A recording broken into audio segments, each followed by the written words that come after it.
Habari mtazamaji wa SAUT TV, ni matumaini yangu umzima wa afya. Karibu katika kipindi cha Weekly News Counter. Tuziangazie habari kubwa 7 zilizotokea ulimwenguni kote. Jina langu ni Arafa Ngondae. Karibu.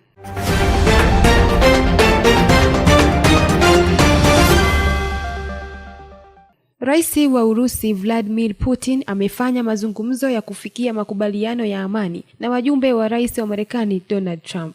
Mkutano wa Kremlin uliodumu zaidi ya saa 3 hivi leo umekuja saa chache baada ya rais wa Ukraine Volodymyr Zelensky kuwakosoa washirika wa Ulaya kwa kile alichokitoa kama jibu lao la polepole. Mshauri wa mambo ya nje wa Kremlin Yuri Yushakov, ambaye alishiriki katika mkutano wa Putin na wajumbe wa Trump Steve Witkoff na Jared Kushner, amesema ilithibitishwa kwa kufikia suluhu ya muda mrefu hakuwezi kutarajiwa bila kutatua suala la eneo. Hata hivyo, mkutano wa kwanza wa pande tatu kati ya Urusi, Marekani na Ukraine unatarajiwa kufanyika leo katika Falme za Kiarabu hadi kesho katika harakati za kumaliza vita. Akizungumza katika kikao cha mkutano mkuu wa jukwaa la kiuchumi duniani huko Davos, Uswizi, Zelensky amesema wawakilishi wa Marekani wanasubiri kuona jinsi mkutano wake na rais wa Marekani Donald Trump utakavyokamilika.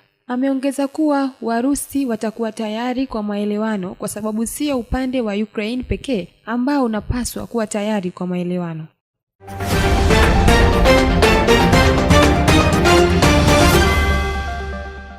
Rais wa Marekani Donald Trump amelitumia jukwaa la uchumi duniani WEF mjini Davos kusisitiza azma ya Marekani kudhibiti kisiwa cha Greenland na kuahidi kuwa hatatumia nguvu kufanikisha lengo hilo. Akizungumza mbele ya viongozi wa dunia, Trump amesema Marekani ni nchi pekee yenye uwezo wa kulinda na kuhakikisha usalama wa eneo la Denmark, huku akitoa wito wa kufanya mazungumzo ya haraka kuhusu kuboresha kisiwa hicho.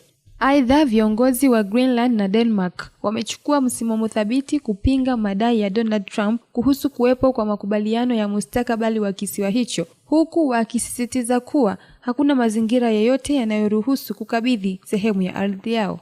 Hata hivyo, viongozi wa NATO wamesema kwamba kauli ya Trump itazua utata kwani itapelekea kuvunjika kwa umoja wa NATO.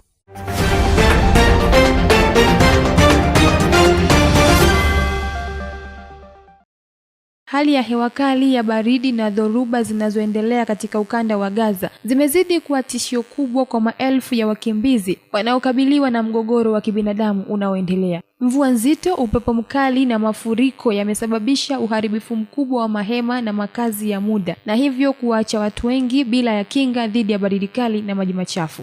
Kulingana na ripoti za hivi karibuni za mashirika ya Umoja wa Mataifa kama UNRWA na UNICEF, hali hii inaendelea kuzidisha mateso ambayo yalitokana na vita virefu na kuathiri zaidi ya watoto, wazee na wagonjwa walio katika hatari kubwa. Dhoruba zilizotokea mwishoni mwa Disemba 2025 na mapema Januari 2026, ikiwa ni pamoja na zile za tarehe 30 Disemba na Januari 9, ziliharibu maelfu ya mahema katika kambi za wakimbizi, hasa katika maeneo ya chini kama Khan Yunis na maeneo mengine ya pwani. Takribani watu 800,000 wanaishi katika maeneo hatari ya mafuriko na zaidi ya watu 3,000 wameathiriwa moja kwa moja na uharibifu wa makazi yao. Mahema mengi yamekuwa yasiyoweza kutumika na familia nyingi zimebaki bila paa au kinga yoyote, hivyo kuongeza hatari ya hypothermia, magonjwa ya ngozi na magonjwa ya kuambukiza yanayotokana na unyevu na baridi. Watoto ndio wanaougua zaidi katika hali hii mbaya. Ripoti za UNICEF zinaonyesha kuwa baridi kali na mafuriko yameongeza hatari ya vifo vya watoto wachanga na wengine walio dhaifu, huku kukiwa na visa vya watu kadhaa kufariki kutokana na hypothermia na kuanguka kwa kuta za mahema.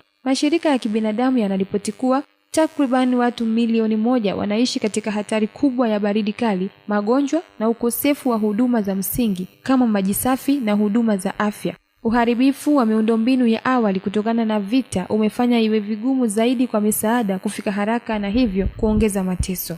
Hata hivyo, mashirika ya kimataifa yametoa wito wa dharura kwa misaada ya haraka ya makazi bora yanayostahimili hali ya hewa, vifaa vya joto, blanketi na huduma za afya ili kuzuia vifo na kuwalinda wakimbizi. Hali hii inahitaji umakini wa haraka wa kimataifa ili kuepusha janga kubwa zaidi wakati wa majira ya baridi, kwani Gaza inaendelea kukabiliwa na uharibifu mkubwa baada ya miaka miwili ya vita na migogoro isiyoisha.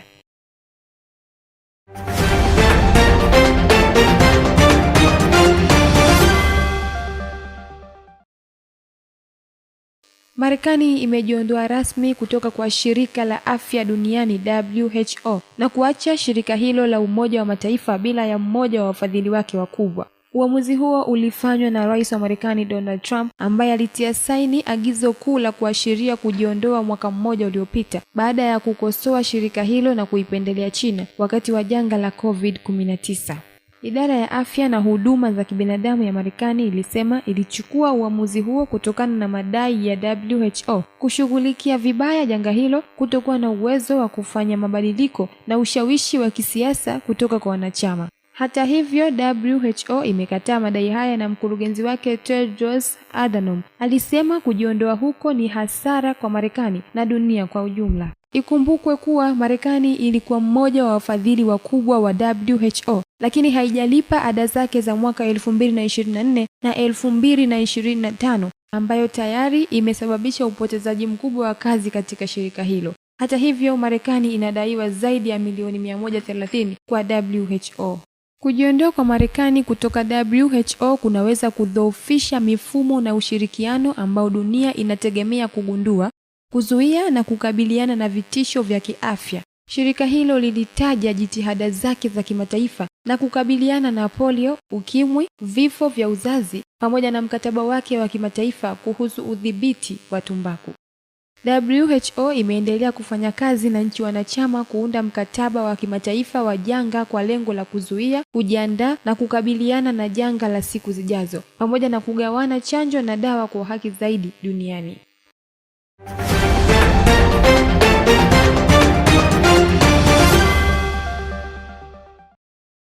Shirika la Umoja wa Mataifa la Mpango wa Chakula Duniani WFP huko Abuja nchini Nigeria limeonya kuwa ukosefu mkubwa wa ufadhili unaweza kusababisha kupunguzwa kwa msaada wa dharura wa chakula na lishe kaskazini mashariki mwa nchi hiyo katika wiki chache zijazo.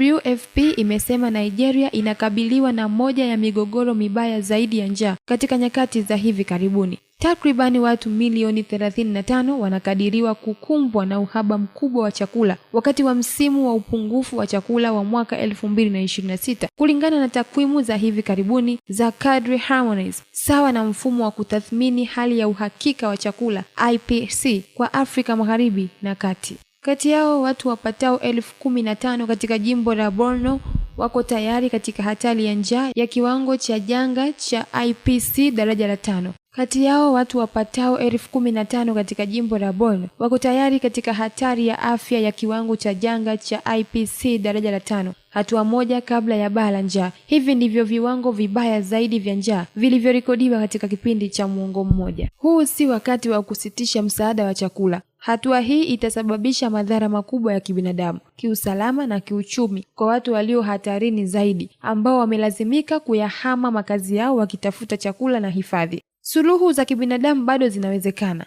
na ni miongoni mwa nguzo za mwisho za uthabiti zinazozua uhamaji mkubwa wa watu na kuenea kwa mgogoro katika eneo zima, amesema David Stevenson, mkurugenzi wa WFP nchini Nigeria. Kazi ya shirika hilo nchini Nigeria inaunganisha msaada wa dharura na uungaji mkono muhimu wa kusaidia jamii na kukabiliana na mishtuko ya chakula na kupunguza utegemezi wa misaada kwa muda mrefu.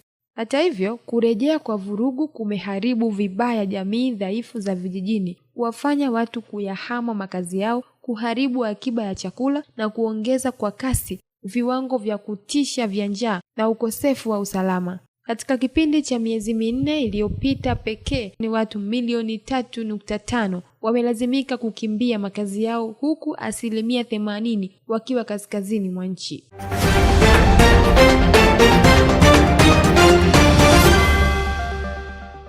Mapigano ya takriban miaka 3 nchini Sudan yameathiri mfumo mzima wa elimu kwa watoto, huku shirika la Save the Children likiripoti zaidi ya watoto milioni 8 kukosa haki ya elimu, likithibitisha machafuko hayo kuwa ni chanzo. Kwa mujibu wa shirika hilo, watoto hao ambao ni karibu nusu ya watoto milioni 17 wa umri wa kwenda shule hawajawahi kuhudhuria darasani kwa takriban siku 484, hali inayotajwa kuwa moja ya migogoro mikubwa zaidi ya elimu duniani kwa sasa, huku ikieleza kuwa shule nyingi zimefungwa kutokana na mapigano yanayoendelea kati ya jeshi la serikali na kikosi cha wanamgambo wa RSF.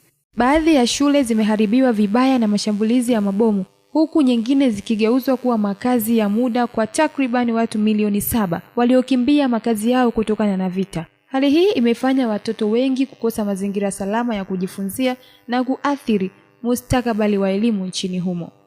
Mkurugenzi mkuu wa Save the Children Ashing ameonya kuwa bila hatua za haraka na uwekezaji mkubwa katika elimu, Sudan inakabiliwa na hatari ya kizazi kizima kupotea, kizazi ambacho kitakuwa katika mazingira ya vita, ukosefu wa fursa na kutokuwa na uwezo wa kujenga maisha bora. Pia ameitaka jumuiya ya kimataifa kuongeza msaada ili kuzuia athari za muda mrefu kwa watoto nchini humo.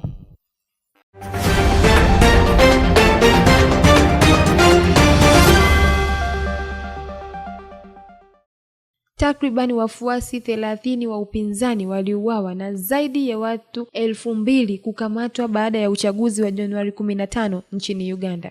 Jeshi la Uganda kupitia mkuu wake Jenerali Muhoozi Kainerugaba limedai kuwa wafuasi 30 wa upinzani waliuawa na zaidi ya watu 2,000 kukamatwa kufuatia uchaguzi wa rais na bunge uliofanyika mwaka huu, huku kauli hiyo ikizua hofu na mjadala mkali ndani na nje ya nchi kuhusu hali ya usalama na haki za binadamu nchini Uganda. Aidha, jenerali huyo ambaye pia ni mtoto wa Rais Yoweri Museveni alisema operesheni za usalama zilifanyika baada ya uchaguzi huo ili kudhibiti vurugu na uasi unaodaiwa kufanywa na wafuasi wa upinzani. Kwa upande wake, kiongozi wa upinzani Robert Kyagulanyi maarufu kama Bobi Wine amesema bado yuko mafichoni akihofia maisha yake pamoja na familia, huku akiendelea kudai uchaguzi haukuwa wa haki, akitaja kama wizi wa wazi. Aidha, Bobi Wine ametoa wito kwa raia wa Uganda kuendelea kupinga unyanyasaji na ukandamizaji wa njia zisizo na vurugu, ikiwemo maandamano ya amani na uasi wa kiraia. Wakati huo huo, Umoja wa Mataifa umeeleza wasiwasi mkubwa kuhusu hali baada ya uchaguzi nchini Uganda. Katibu mkuu wa UN Antonio Guterres